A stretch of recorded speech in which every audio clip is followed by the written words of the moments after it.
Okay, so Descent in Madness time. I got some firewood late last winter. It wasn't really seasoned. I wasn't really using it to heat at that time. So it just sat around. It's been drying since then. And it's just firewood, chunks of wood like this. Not much different than this. It was a piece of this, you can imagine, was a piece of curly silver maple.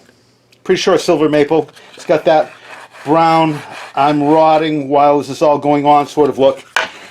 Anyway, so you can imagine what I did. I took it to the bandsaw, sort of jigged it up, ran it through, cut a face on it, then cut it square to that face, and ended up with some pieces of it and made some coasters. Right at the moment, these things have been sanded lightly and a coat of shellac on them. They'll get a couple of coats of shellac, I think. And then I'll spray some lacquer on them, and they will look, they'll be semi-attractive coasters. Well, a piece of wood was rounded, as you can imagine, rounded. Rounded.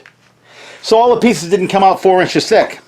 I quickly got into pieces that weren't big enough to make that, what I think of as a classic 4 inch by 4 inch coaster.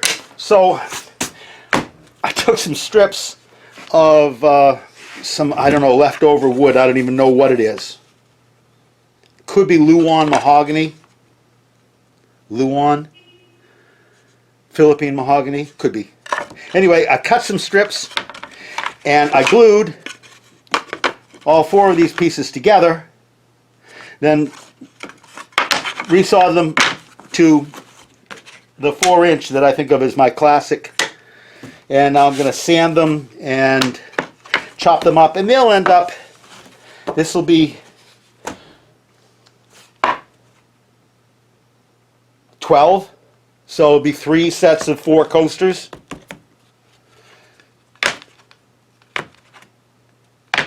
Yeah, Christmas presents. Better than a Christmas card. That's what I think. Anyway, let's sand them up. See what they look like. The thing about coasters is the bar is set pretty low. I mean, they'd have to be flat enough to support a drink, and that's really not much of a challenge for something 4 inches wide. I could do that. So this curly stuff is, as you can imagine, even with a multi-segment head in my planer, it didn't plane up all that well. So I'll have to do some sanding.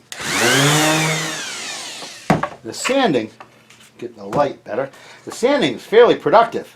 I think it's going to work out. Even though it's, wavy and torn, it sands out because it's really not that deep. It's not like it's 1/4 inch deep gullets here. They're just little marks. So they're going to sand up pretty well. Thinking I want to put a clamp on this thing to keep it from vibrating. I'll see what happens. There's a deep one right there. It's vibrating in my hand. I think I'm losing a bunch of the possibility on the stroking. Let me get a clamp. This is probably all I need. It's quick. Might help. Yeah, I think that's a little bit of a line.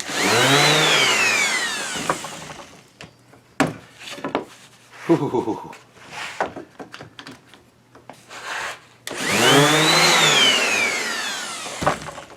Now I know what you're saying. You're saying to yourself, you're saying, Dave, every piece of wood in the world does not have to have a use. Every piece of wood in the world doesn't need to become some sort of imaginary Christmas present. But, and that's the thing. I'm not looking for every piece in the world, just the ones that are in my hands. It's just the ones that I have. A little table saw burn. Make that go away. This is classic old man quick projects, Something you can get done in 2 days because, well, let's face it, you're never sure, right? No splinters. No splinters. This is 180 grit paper. I'll knock the corners, the arris off the corners. Okay, that's that. And just to show you that I'm not completely crazy, and I stress the word completely, we'll throw some shellac on this, and you'll see the point, I think. I think you'll see the point.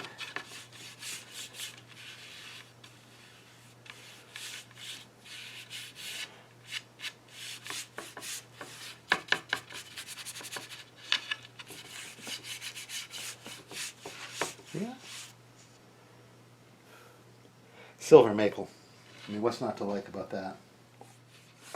So there you go. That is going to be stunning. Be happy to put down my gin and tonic on top of that. I'm sure you would be too. All right, let's stand up another one. I bet we can do that. I'll get these all done before the day's out. See you in a bit. So, I've got pieces of that silver maple that I made little coasters out of, and it's time to give them the old buff and wax. And I shot a coat of, I shot some spray can lacquer on them. I'd say rattle can, but it didn't rattle. I'm not sure if I was doing it right or not, but it didn't rattle. Anyway, so little steel wool. These had been shellacked and then sanded after the shellac, and then, yeah, like I say, some spray can lacquer, and there you have it. These are great.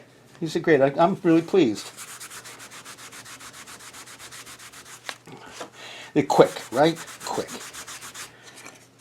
Kind of get it done. Not so much has to be today, but get it done. Get it out the door. And there's not much to it.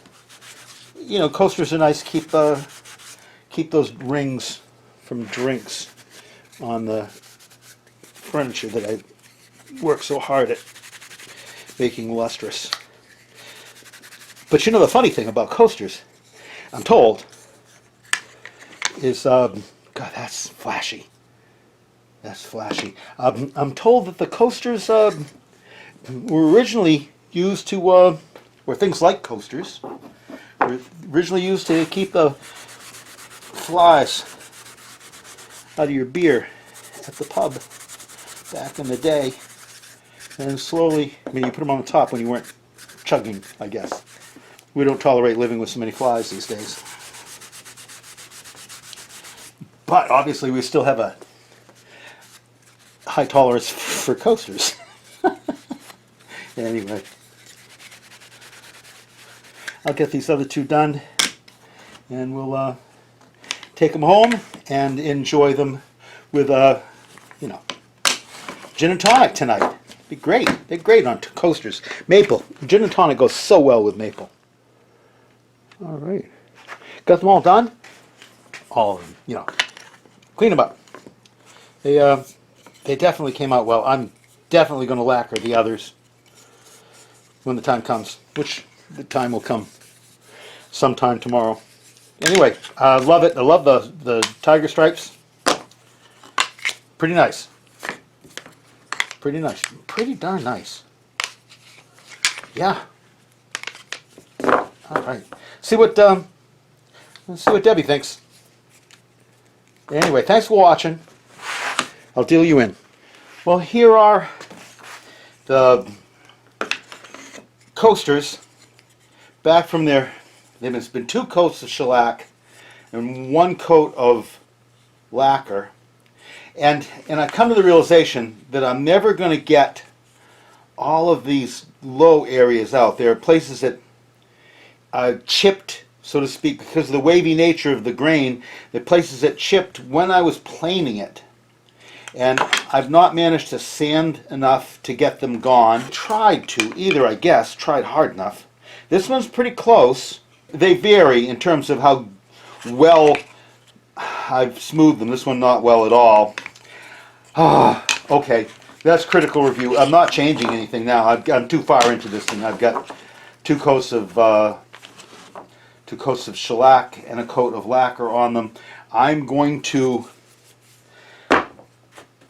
sand down to the wood again. That boat has sailed. So I want to put another coat of lacquer on. In the process of drying, these gotten a little teeny bit pecky.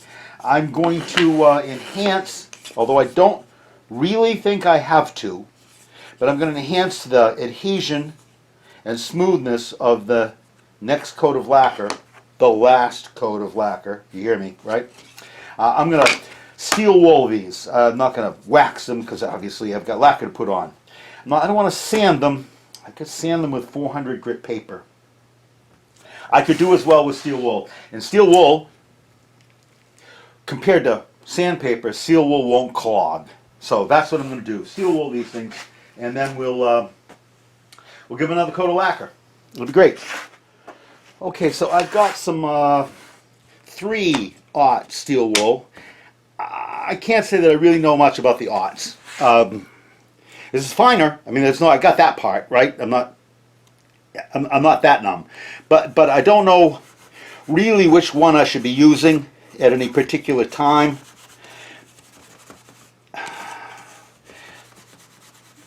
This seems like, I guess, I should be the one that decides, right?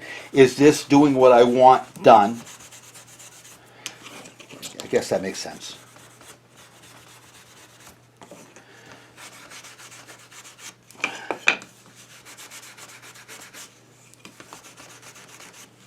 Nice thing about this is it does all of the little things, like it sort of buzzes the corners so they don't have to worry about bits of drip and whatnot on the corners because it folds. It's smooth. It's smooth as a coaster needs to be. That's fine. I've already. I mean, I guess I'm a little concerned that I've not managed to get these things really smoothly flattened. I've got all of these waves in the wood that I've let affect the surface. I mean, the way I haven't sanded them out. I certainly couldn't plane them out. I could have scraped it, I guess. I'm told the scraping is the key sometimes. But I'm not, I'm a carpenter. I'm not a real cabinet guy or a woodworker, furniture guy. And so I really have no experience with scraping. Carpenters typically don't get into the finishes to the degree that scraping has any value. I mean, we used to have scrapers, and some of the guys in the shop would actually use them, but only on, home projects, jewelry boxes for the wives and girlfriends, things like that. Mostly, pretending to be high-end woodworkers, because back in the old days everybody scraped. Maybe it would have helped. Didn't happen.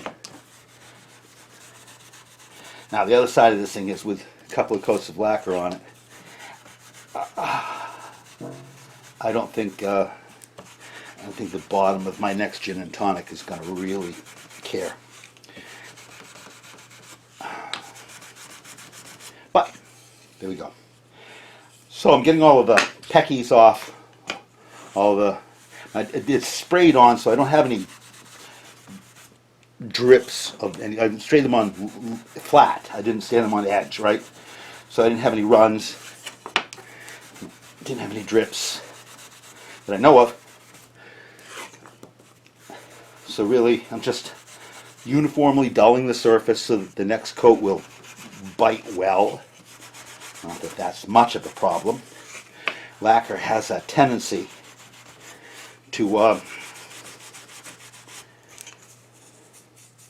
dissolve a little bit of the previous coat and sort of chemically stick to it. At least that's what I believe. There are some brush-on lacquers, I think, to enhance the length of time that the surface stays open, so that you can brush stroke up the top of the table and not leave heller marks. They put waxes of some nature, and I don't know, but it's waxes of some nature in the lacquer to slow its evaporation, and the waxes theoretically float to the surface where they will do that retard evaporation sort of good, and could represent an impediment to having the next coat of lacquer stick. So back in the brush-on lacquer days, we always sanded because of the, I don't know, the potential of there being wax on the surface. Not, I guess, unlike today, we have a concern like that over the amine blush in epoxy mixtures. If we're doing multiple coats of epoxy on things, we wash it down with heavy detergents to remove the amines on the surface, which I assume are there for the same reason that we used to have wax in the lacquer. Back to showing my ignorance here, I don't know if any of that's true.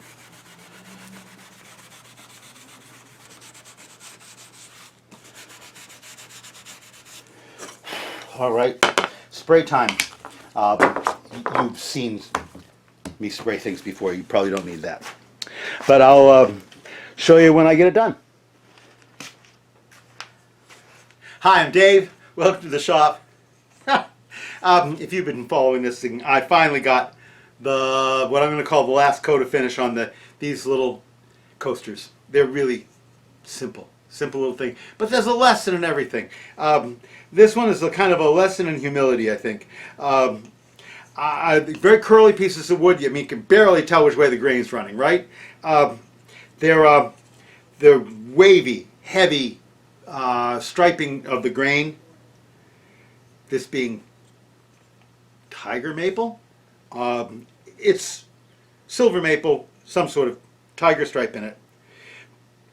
But when I planed it, I machine planed it, because I couldn't hand plane it. Hand planing it just tore it to snot. So I machine planed it, and then I sanded it. I didn't sand it enough, it turns out, to get rid of all of the grain that was going the wrong way and got chipped by the planer. And I don't know how well that comes across to you. It comes across to me. It's okay. They're just coasters. But if this was a piece of really high-end furniture, I'd definitely have to grind this stuff down a whole bunch more. Probably would have to scrape it, I guess, as a solution to get through this curly grain. But I've done that. I've got my 2 coats of shellac and my 2 coats of, in this case, the spray can lacquer.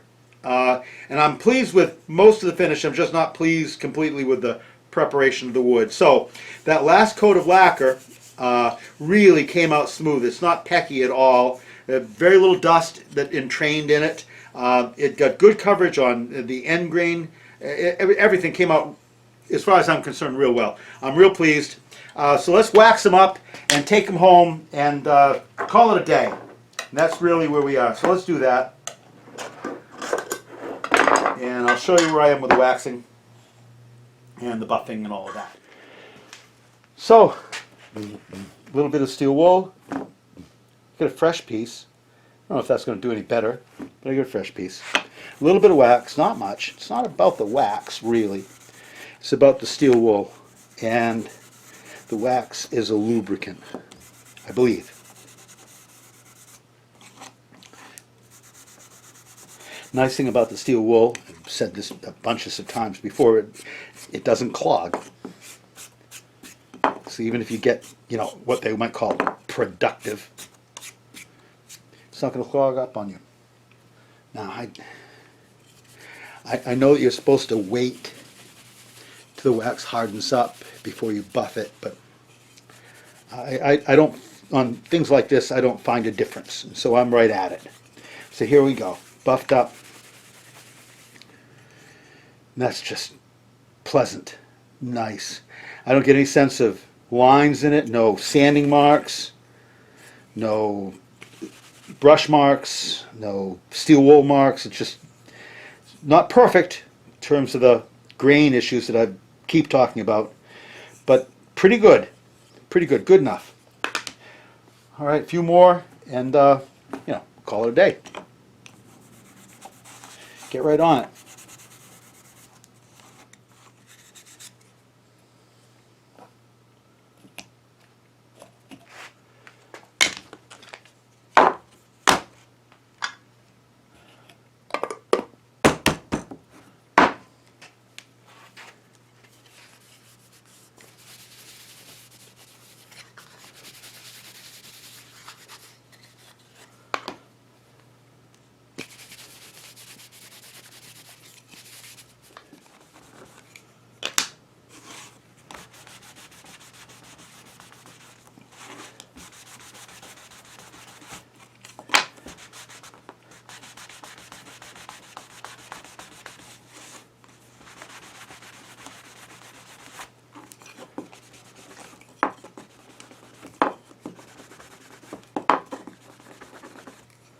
All right, these are done.